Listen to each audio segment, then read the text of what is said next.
Hello student मु Ankesh welcome करछि Kalinga academy को आजिर भिडियोटी जो अछि थंबनेल ऊपर तुम देखि पाथियो कि डिटेल वीडियो हमर अछि सप्लीमेंटरी एग्जाम जो एबे होबा को जाउछि बीपीयूटी रो जो पिला माने बीपीयूटी अंडर रे अछन तांगा पे डेफिनेटली वीडियोटी इंपोर्टेंट हो कारण एई गोटे वीडियो रे मु समस्तंगर डाउट क्लियर कर देबी सप्लीमेंटरी एग्जामिनेशन रिलेटेड प्राय तो 4-5 टी पॉइंट ऊपर मु कहिबी किंतु डेफिनेटली इंपोर्टेंट पॉइंट जोटा कि जो डाउटा जो क्वेश्चन टा तुम मान मन रे भी आसुची मते भी बहुत पिला कमेंट करथिले कि रीचेकिंग रिजल्ट ऊपर वीडियो बनातु ऑलरेडी मु बनै देछि वीडियो जो माने भी देखिनो जाई टिके चेक कर दो इमीडिएटली आउ ए वीडियोटा होची सप्लीमेंटरी एग्जाम में डिटेल कहि देबी माने कोन टॉपिक आसी मु कहि दउ ऑलरेडी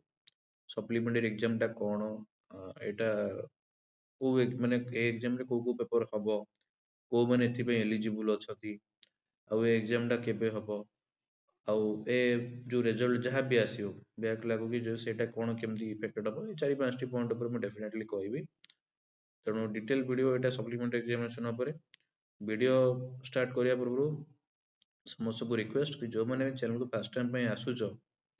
नुआ आसुचो चैनल को इमीडिएटली सब्सक्राइब करी पाकर जो बेल आइकन अछि ताको दबाइ दियो आ जहाँ भी वीडियो अछि चैनल को अधिक रु अधिक संग मान पाको शेयर करो वीडियो भी लाइक जदि पसंद आसु लाइक करो जहाँ भी डाउट अछि कमेंट करो जिते अधिका तुमर फ्रेंड्स मानक सर्कल ले टिके वीडियो को शेयर करो और चैनल को मध्य टिके शेयर करो से मानको मध्य हेल्प मिलिबो हला तो आज वीडियो करूची सप्लीमेंट एग्जामिनेशन बर्तमान चलो वीडियो स्टार्ट करिया तो पिला मन तमरो डाउट होउची कोन ना सप्लीमेंटरी एग्जाम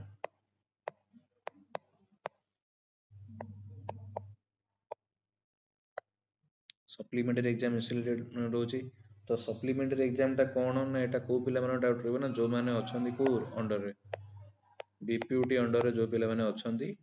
आ तांकर एबे जो एकेडमिक ईयर हला एकेडमिक ईयर जोटा तांकर 2024 हला 24-25 रे जोटा एबे तांकर सरला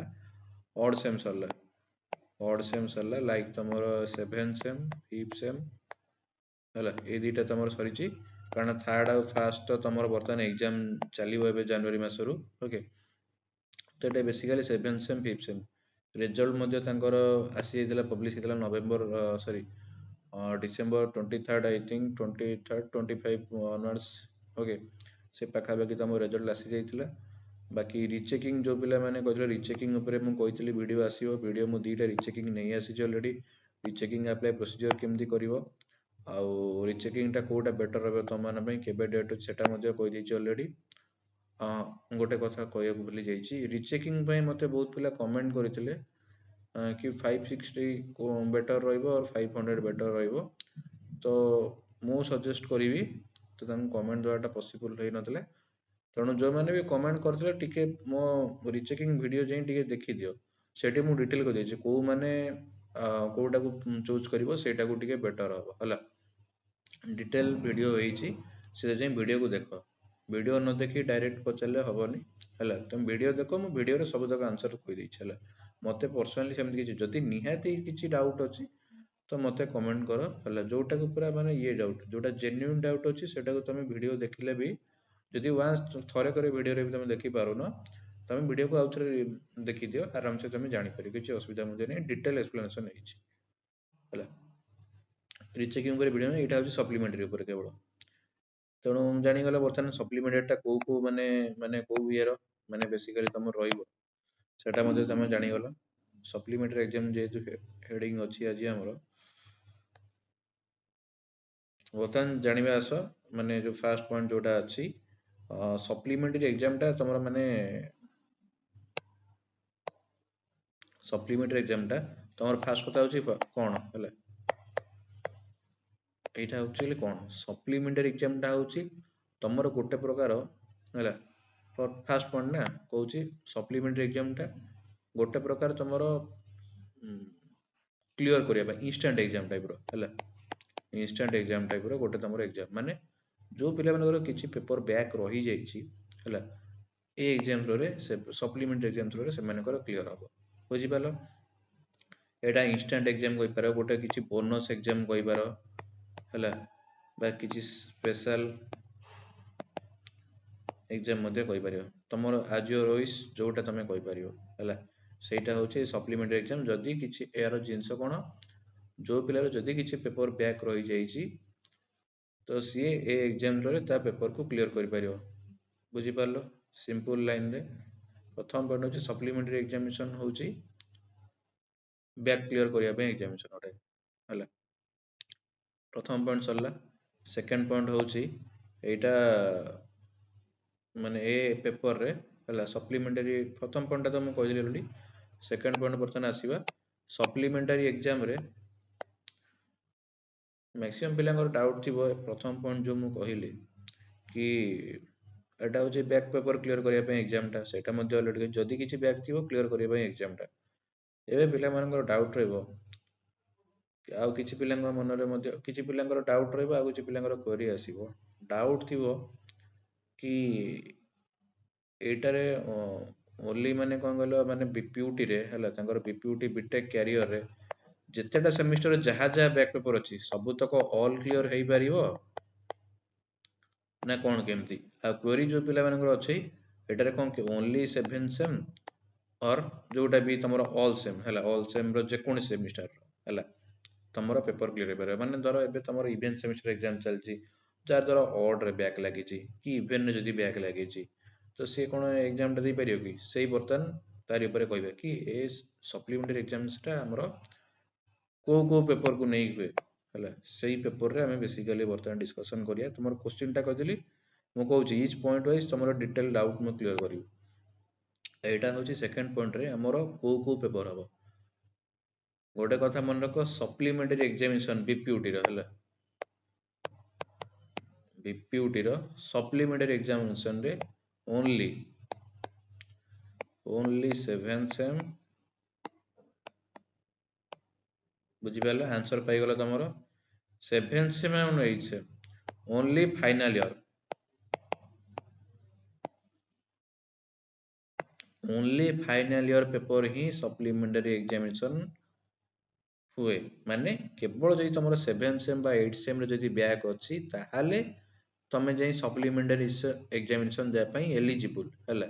एटा मु कहली ना को माने माने एरा अछि तमे जे कहबो मोर फर्स्ट बैक अछि बा सेकंड रे बैक अछि थर्ड रे अछि फोर्थ रे अछि फिफ्थ रे अछि सिक्स्थ रे अछि जदि ए सब सेमिस्टर तमे जदि बैक अछि ताहाले तमे सप्लीमेंटरी एग्जामिनेशन तमरो एही सब सेमिस्टर पई हुए नाही एटा केवल फाइनल ईयर स्टूडेंट मानक पई फाइनल ईयर रो पेपर पई जोटा कि ओनली 7 सेम पई आ 8 सेम पई हुए हला बर्तमान तो नुआ सिलेबस अनुଯାयी 7 सेम रे जा किछटा पेपर रहउची आई थिंक 5टा कि 6टा 4 रु 7 भीतर तमरो पेपर रहइबो आई थिंक बीटेक पिला मानकर बाकी अलगा रो जा थिबो मु कहि परिबिनी त सियोरली किंतु जतिके तमर थियो पेपर सब एग्जाम हबो सब ऑल पेपर रो आउ 8 सेम तो प्राय तमरो सब प्रोजेक्ट थाए मेजर प्रोजेक्ट थाए आउ 7 रे तमरो माइनर प्रोजेक्ट थाए हला तो आ गोटा कथा कि सप्लीमेंटरी टा तमे ओनली जोटा थियोरी पेपर हला सेमिस्टर एग्जाम जोटा यूनिवर्सिटी से एग्जाम टा दबो हला माने जति कि थियोरी तमरो बैक लागि छ सेति कि देई परियो हला प्रोजेक्ट प्रोजेक्ट मा तो तमरो ऑलरेडी कॉलेज सेंड कर देथियो ना तेनु सेटा एते मैटरेबल नो बर्तमान जानी गलो ओनली 7 सेम एंड 8 सेम रो एग्जाम ही सप्लीमेंटरी रे हबो कारण 8 सेम तो तमरो थाए कोन प्रोजेक्ट प्रोजेक्ट थाए तेनु पेपर किछि न थाए तेनु सेटा मैटरेबल नो मैटरेबल तमरो 7 सेम हला 7 सेम ही तमरो जेतु पेपर थाए सेटा ही हबो बुझी गलो बर्तमान दीटा पॉइंट ऑलरेडी पूरा क्लियरली फंडा क्लियर जेतिबो 3 नंबर पॉइंट होची एटा को माने देई परिबे हला एटा को एग्जाम हुए बर्तमान मु कहदिली कहार कहार बैक थिले कोटा देई परिबे हला बर्तमान जानिए को माने ए एग्जाम देई परिबे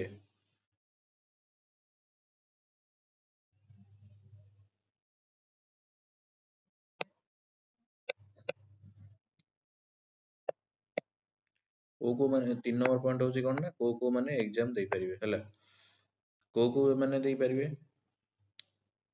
प्रीवियस पॉइंट रो ऑलरेडी तम डाउट क्लियर जो माने ओनली फाइनल ईयर अछंती फाइनल ईयर अछंती फाइनल ईयर अछंती प्लस फाइनल ईयर अछंती माने के 7 सेम और 8 सेम अछंती ହେଲା ସେଇମାନେ ଏକ୍ଜାମ ଦେଇପାରିବେ। ଏଲିଜିବିଲିଟି ହେଲା କୋଉ ମାନେ ଦେଇପାରିବେ, ସେମାନେ ଦେଇପାରିବେ। ଆଉ କୋଉମାନେ ଦେଇପାରିବେ ନା ଯୋଉମାନେ ଫାଇନାଲ ଏକ୍ଜାମ ଦେଇଛନ୍ତି ହେଲା କିନ୍ତୁ ତାଙ୍କର ବ୍ୟାକ୍ ଅଛି ହେଲା, ସେମାନେ ମଧ୍ୟ ଏକ୍ଜାମ ଦେଇପାରିବେ ହେଲା। ଯୋଉମାନେ ପାସ୍ ଆଉଟ୍ ହେଇଯାଇଛନ୍ତି କିନ୍ତୁ ତାଙ୍କର ଫାଇନାଲ ଇୟରରେ ଗୋଟେ କିଛି ପେପର ରହିଯାଇଛି ସେମାନେ ମଧ୍ୟ ଦେଇପାରିବେ। ଏଇ 3 ଜଣ କ୍ରାଇଟେରିଆର ସେମାନେ ଦେଇପାରିବେ ହେଲା। ଫାଇନାଲ ଇୟର ଯଦି କିଛି ବ୍ୟାକ୍ ରହିଯାଉଛି ସେମାନେ ମଧ୍ୟ ଦେଇପାରିବେ, ମାନେ କରେଣ୍ଟ ଇୟରର। ସପୋଜ ଏକ୍ଜାମ୍ପଲ ହେଉଛି 2024-25 ଏବେ ତମର ଏକାଡେମିକ ଚାଲିଛି, ଏବେ ସେଭେନ୍ ସେମ୍ରେ ଯେଉଁ ପିଲାମାନଙ୍କର ବ୍ୟାକ୍ ଲାଗିଥିବ ହେଲା, ଫ୍ରେଶ୍ ଏକ୍ଜାମ ଯେଉଁମାନଙ୍କର ଏବେ 24-25ର ଯେଉଁମାନଙ୍କର ବ୍ୟାକ୍ ଲାଗିଥିବ ସେଭେନ୍ ସେମ୍ରେ, ତ ସେଇମାନେ ଯେଉଁଟା କହିଲି ଫାଷ୍ଟ ପଏଣ୍ଟ ଅନୁଯାୟୀ ଫାଷ୍ଟ ଇଏ ଯେ ଫାଇନାଲ ଇୟର ଯେଉଁମାନଙ୍କର ଲାଗିଥିବ ସେମାନେ ଦେଇପାରିବେ ହେଲା ସେଭେନ୍ ସେମ୍ ଏଇଟ୍ ସେମ୍ର। ସେକେଣ୍ଡ ପଏଣ୍ଟ ଯେଉଁଟା କହିଲି ଯେଉଁମାନେ ବ୍ୟାକ୍ ଇଏ କରିଛନ୍ତି ହେଲେ ବ୍ୟାକ୍ ଲାଗିଛି ସେମାନେ ଦେଇପାରିବେ। 3 ନମ୍ବର ପଏଣ୍ଟ ହେଉଛି ଯେଉଁମାନଙ୍କର ଆଗରୁ ମାନେ ପାସ୍ ଆଉଟ୍ ହେଇଯାଇଛନ୍ତି ସିନିୟର ମାନେ, ଯେଉଁମାନେ ଧର 24-25 ଅଛି, ଧର 22-23 ଥିବ କି 23-24 ଥିବ, ଯଦି ସେମାନଙ୍କର ଯଦି ଫାଇନାଲର କିଛି ପେପର ଅଛି ସେମାନେ ମଧ୍ୟ ଦେଇପାରିବେ କ'ଣ ସପ୍ଲିମେଣ୍ଟାରୀ ଏକ୍ଜାମିନେସନ୍ ଦେଇପାରିବେ। ବୁଝିଗଲ? ତ ବର୍ତ୍ତମାନ ଏଇଟା ତମେ 3ଟା ପଏଣ୍ଟ ସରିଗଲ। ଆଉ 2ଟା ପଏଣ୍ଟ ଅଛି ଇମ୍ପୋର୍ଟାଣ୍ଟ ପଏଣ୍ଟ।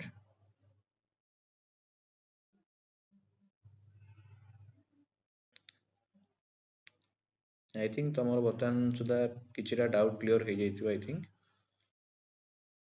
ତ ମୁଁ ଡିଟେଲ ଯେହେତୁ କହିଲି, ମୁଁ ଅଲରେଡି କହିଥିଲି ଭିଡ଼ିଓ ଡିଟେଲ ଭିଡ଼ିଓ ଆଣିବି ବୋଲି। ତ 4 ନମ୍ବର ପଏଣ୍ଟ ହେଉଛି ବର୍ତ୍ତମାନ ଏକ୍ଜାମ କେବେ ହେବ ସପ୍ଲିମେଣ୍ଟାରୀର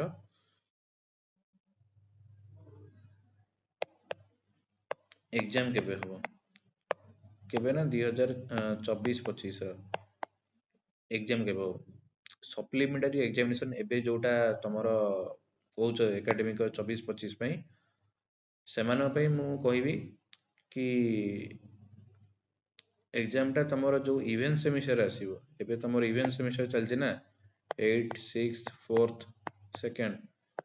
ହେଲା। ଇଭେଣ୍ଟ ସେମିଷ୍ଟର ଏକ୍ଜାମିନେସନ୍ ପରେ ହିଁ ତମର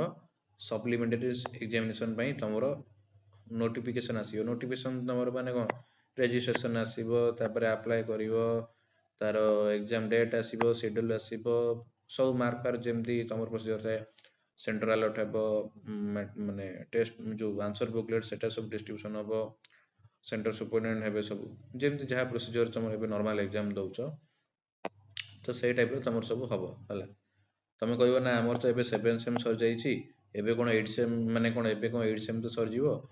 ସପ୍ଲିମେଣ୍ଟାରୀ ଏକ୍ଜାମ ଆଫ୍ଟର 7 ସେମ୍ ତମର ସପ୍ଲିମେଣ୍ଟାରୀ ଏକ୍ଜାମିନେସନ୍ ତମେ ଦେଇପାରିବ ନାହିଁ। ସପ୍ଲିମେଣ୍ଟାରୀଟା କ'ଣ ହୁଏ ନା, ସେଭେନ୍ଥରେ ତମର 7th ଆଉ 8th ବ୍ୟାକ୍ ଲାଗିଲା ପରେ ତ ତମେ ସପ୍ଲିମେଣ୍ଟାରୀ ଦେବ ନା। ତେଣୁ ଏଇଟା ଯେଉଁ ଜିନିଷଟା ସପ୍ଲିମେଣ୍ଟାରୀଟା, ଏଇଟା ତମର ଯେବେ ରେଜଲ୍ଟ ବାହାରେ ହେଲା 7 ସେମ୍ର, ତାର ଅନୱାର୍ସ ଧରିଦିଅ 6 ମାସ ହେଲା। କାରଣ ପ୍ରୋଜେକ୍ଟଟା ତମର 3-4 ମାସରେ ସରିଯାଏ। ପ୍ରୋଜେକ୍ଟ ତମର ସରିବାରେ ଏବେ ତମର ଯେଉଁମାନେ ଅଛନ୍ତି 8 ସେମ୍, ତମର ବର୍ତ୍ତମାନ ପ୍ରୋଜେକ୍ଟ ଚାଲୁଥିବ ମେଜର ପ୍ରୋଜେକ୍ଟ, ତେଣୁ ପ୍ରୋଜେକ୍ଟ ସରିବା ପରର ମାସେ 1.5 ମାସ ପରେ ବା 2 ମାସ ପରେ ହେଲା ତମର ଯାଇ ସପ୍ଲିମେଣ୍ଟାରୀର ନୋଟିଫିକେସନ୍ ଆସିବ ହେଲା। ଆଉ ଏଇଟା ଏକ୍ଜାମିନେସନ୍ ସରି ଏକାଡେମିକ୍ କ୍ୟାଲେଣ୍ଡର ମଧ୍ୟ ଥାଏ ହେଲା, ଯେଉଁଟାକି ବର୍ତ୍ତମାନ ସୁଦ୍ଧା ଆସିନାହିଁ। କାରଣ ବର୍ତ୍ତମାନ ସୁଦ୍ଧା 2024-25ର ଇଭେଣ୍ଟ ସେମ୍ର ଏକାଡେମିକ୍ କ୍ୟାଲେଣ୍ଡର ଆସିନାହିଁ। ତେଣୁ ବର୍ତ୍ତମାନ ଡେଟ୍ ଆମେ ଏକ୍ଜାକ୍ଟଲି କହିପାରିବା ନାହିଁ, କିନ୍ତୁ 7 ସେମ୍ ରେଜଲ୍ଟ ଯେବେ ବାହାରେ ତାର ଆପ୍ରୋକ୍ସିମେଟଲି 6ରୁ 8 ମାସ ହେଲା, 6 ମାସରୁ 8 ମାସ ଭିତରେ ତମର ଆସିଯାଏ କ'ଣ ସପ୍ଲିମେଣ୍ଟାରୀ ଏକ୍ଜାମିନେସନ୍ ପାଇଁ ଆସେ ତମର। ତେଣୁ ଆଟ୍ ଦ୍ୟାଟ୍ ଟାଇମ୍ରେ ତମେ ସପ୍ଲିମେଣ୍ଟେସନ୍ ଏକ୍ଜାମ ଦେଇପାରିବ ହେଲା। ବର୍ତ୍ତମାନ ବୁଝିଗଲେ କେବେ ଏକ୍ଜାମ ହେବ କ'ଣ। ଏକ୍ଜାମ କଥା ମୁଁ ବର୍ତ୍ତମାନ ଡିଟେଲ ତ ମୁଁ କହିପାରୁନି ଏଥିପାଇଁ ନା, କାରଣ ଏଇ ଯେଉଁ 24-25 ଯେଉଁ ଅଛି 24-25ର ଇଭେଣ୍ଟ ସେମ୍ ହେଲା, ଇଭେଣ୍ଟ ସେମ୍ ଯେଉଁଟା କହିଲି ତାର ଏକାଡେମିକ୍ କ୍ୟାଲେଣ୍ଡର ଆଭେଲେବୁଲ୍ ହେଇନି। ଏକାଡେମିକ୍ କ୍ୟାଲେଣ୍ଡର ଆଭେଲେବୁଲ୍ ହେଲେ ସେଇଥିରେ ମେନସନ୍ ଥିବ କି ସପ୍ଲିମେଣ୍ଟାରୀ ଏକ୍ଜାମିନେସନ୍ ରିଲେଟେଡ୍ ହେଲା। ଯେହେତୁ ବର୍ତ୍ତମାନ ସୁଦ୍ଧା ପବ୍ଲିଶ ହେଇନି, ତେଣୁ ବର୍ତ୍ତମାନ ସୁଦ୍ଧା କିଛି ଅପଡେଟ୍ ନାହିଁ ହେଲା। ଏକ୍ସପେକ୍ଟେସନ୍ ତମେ କରିପାରିବ କି 6 ମାସ ହେଲା, 7 ସେମ୍ ରେଜଲ୍ଟର 6 ମାସ ପରେ ହେଲା ତମର କ'ଣ ସପ୍ଲିମେଣ୍ଟାରୀ ଏକ୍ଜାମିନେସନ୍ ହେବ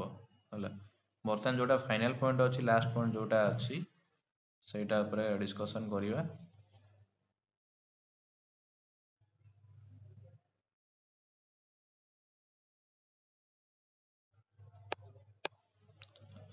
ଲାଷ୍ଟ ପଏଣ୍ଟ ଯେଉଁଟା ରହୁଛି ସପ୍ଲିମେଣ୍ଟାରୀ ଏକ୍ଜାମିନେସନ୍ର, ସେଇଟା ହେଉଛି कि ये जो रिजल्ट आसीबो सप्लीमेंट जो रिजल्ट आसीबो सेटा कोन 7 सेम सहित ऐड हबो ना कोन हबो कहि दो से जो मानकर पर्टिकुलरली बैक लागुछि हला सेटा हम आ गोटे वीडियो करी कहजे पर्टिकुलर जो मानकर डाउट अछि कि 7 सेम रो जोटा पेपर अछि जदि बैक लागुछि सेटा सेमान जदि सप्लीमेंटरी एग्जामिनेशन दउचंती plus next year back paper देबे तेणु कौ रिजल्ट तांकर पुराना गोटे एसजीपीए थिबो जोटा बैक लागी तो गोटे एसजीपीए थिबो ना से मार्कटा कन्सिडर हबो ना सप्लीमेंटरी जेतिक आसी सेटा कन्सिडर हबो ना परे जोटा 1 ईयर परे जोटा बैक पेपर देबे सेटा कन्सिडर हबो ता पई गोटे मु नेक्स्ट वीडियो सेपरेट आनिबी किंतु सप्लीमेंटरी रिजल्ट जोटा आसीबो हला जदि तमरो म एटी हिंट्स दे दउ छला ना पे डिटेल वीडियो टा मु परे करिवि हला सप्लीमेंटरी रिजल्ट तम मन जदि तमरो 7 सेम रे बैक लागि जी जदि तमरो सप्लीमेंटरी क्लियर हो जाउची then your academic is clear हला जदि तमरो सप्लीमेंटरी रे बैक लागि जाउची तमे माने देखो तमरो ए जिंसटा एटी देखो 7th रहउची हला तापर सप्लीमेंटरी पुनी बैक रहउची हला 7th रे तमरो कोन पेपर गोटे किछटा पांचटा पेपर अछि सपोज चारटा पेपर क्लियर होला गोटे पेपर मोर बैक रहला बैक रहि कि मोर 7 एसजीपी आसिला हला ठीक अछि मु गोटे पेपर कोन रीचेकिंग पकेबी हला रीचेकिंग रे जदि मोर क्लियर न होला सप्लीमेंटेशन देबी सेथिरे जदि क्लियर हे गला देन मोर एकेडमी क्लियर हला जदि क्लियर न होउची मु पुणी सेटा को बैक लागुची मु सेटा पुणी सप्लीमेंटरी भी तमे रीचेकिंग पके परिबो हला सप्लीमेंटरी रिजल्ट मध्ये तमे रीचेकिंग पके परिबो से फैसिलिटी मध्ये तमरो अछि सेथरे जदि क्लियर न होउची पुणी नेक्स्ट तमे पकेबो बैक पेपर हला बैक पेपर जदि क्लियर हो जाउची तमरो जो आइदर सप्लीमेंटरी जदि तमरो ग्रेड रे क्लियर होउची जोटारे बेटर स्कोर थिबो धर एटारे एसजीपीए धर 9 रहउची 8 रे 8 रहइबो ग्रेटर टा कोडा रहला 9 रहला त 9 टा की कंसीडर करा जिवो तमे जेतेटा बैक पेपर एग्जाम जेतेटा दियो तमरो जोउतरे भलो मार्क थिबो सेई ग्रेड टा तमरो 7 सेम जोटा रहउची सेइदरे तमरो अपग्रेड हबो बुझि पालो पर्टिकुलर पेपर रे तमरो जो एग्जाम रे तमरो बेटर रहइबो बैक पेपर जदि रीचेकिंग रे तमरो हैला जदि सेइदरे रीचेकिंग हे तमरो ग्रेड जदि बढ़ी गला जो हां ग्रेड रे ताले से मार्क टा कंसीडर हबो जदि तमे दीटा दे देइछो सप्लीमेंट देइछो प्लस बैक पेपर देइछो रिजल्ट बाहरनी दीटा रे जोटारे तमरो जदि अधिका स्कोर थिबो सेटा तमरो कंसीडर करा जिवो आइदर तमरो 7 सेम रे रीचेकिंग रे क्लियर हेले भी तमरो एकेडमिक क्लियर हो जाउची सप्लीमेंटरी जदि तमरो क्लियर हो जाउची क्लियर माने कोन तमरो एकेडमिक क्लियर सप्लीमेंटरी एग्जामिनेशन नो जदि बैक लागि रीचेकिंग जदि पकोछ सेतरे जदि आसी जाउची क्लियर सेटा भी तमरो क्लियर प्लस जदि भी न होउची तमे नेक्स्ट ईयर जो बैक पेपर दबो सेथिरे जदि तम दोछ सेटा ऑब्वियसली क्लियर जोटा भी तमे एग्जाम दबो हला पेपर जदि क्लियर होउची यू मस्ट बी ग्रांटेड हला आ स्कोर जोटा कहलो को स्कोर टा धर गोटे पेपर अछि मु तीनटा चारटा एग्जाम देली मु को स्कोर टा कंसीडर हबो जोटा ग्रेटर थिबो सेटा ही तमर कंसीडर हबो हला तेणु एटा जो 4-5 टी पॉइंट जो मु कहली सप्लीमेंटरी एग्जामिनेशन ऊपर डिटेल आई थिंक मु कहि देछि डाउट को माने देई परिबे केबे हबो एग्जाम को एग्जाम हुए हला एटा स्पेशल तमर बैकलॉग एग्जाम पई स्पेशल एग्जाम टा हला एटा केवल फाइनल रे पिला मन देई पारे आई थिंक डिटेल वीडियो डिटेली मु डिस्कशन कर दी 4-5 टी पॉइंट इंपोर्टेंट पॉइंट तेणु जहाँ फिर भी वीडियो देखले पर जो मानकर भी डाउट थी मते टिके कहीदेव कमेंट करी आउ जदि वीडियो भल लगी तो डेफिनेटली लाइक गोटे करदेव आउ ए वीडियो को तुम सांग मानक जो मैंने बर्तमान फाइनल ईयर रे अछंती 7 सेम अछंती जो मैंने एग्जाम देले रिसेंटली से माने तुम सांग मानक टिके शेयर कर दियो से मानक पई डिटेल एथरे अछि सप्लीमेंटरी अपडेट टा तेणु से माने मध्ये वीडियो देखिले से माने जानि परिबे जिंसटा कोन हैला या परे मु एग्जामिनेशन ए जो एग्जाम टा कहली रिजल्ट टा विषय सेटा मु कहबी हैला आ तमर सर्टिफिकेट रिलेटेड मध्ये से जिंसटा मु कहबी हैला सर्टिफिकेट रे को डेट मेंशन हबो बैक जदि लागुची को डेट मेंशन हबो जदि ईयर बैक लागुची को डेट मेंशन हबो से रिलेटेड मध्ये अपडेट आसियार अछि आ जो माने भी टिल नाउ चैनल को सब्सक्राइब करना बा चैनल को नुआ आस्ट्रो फर्स्ट टाइम पई तो इमीडिएटली चैनल को सब्सक्राइब करी पाखर जो बेल आइकन अछि ताको दबाई दियो और ऑल नोटिफिकेशन ऊपर क्लिक कर दियो जदरे केमती नुआ नुआ अपडेट तुम बार शीघ्र पहुंचियो पुणी देखा किसी नुआ अपडेट सहित नेक्स्ट वीडियो रे थैंक यू।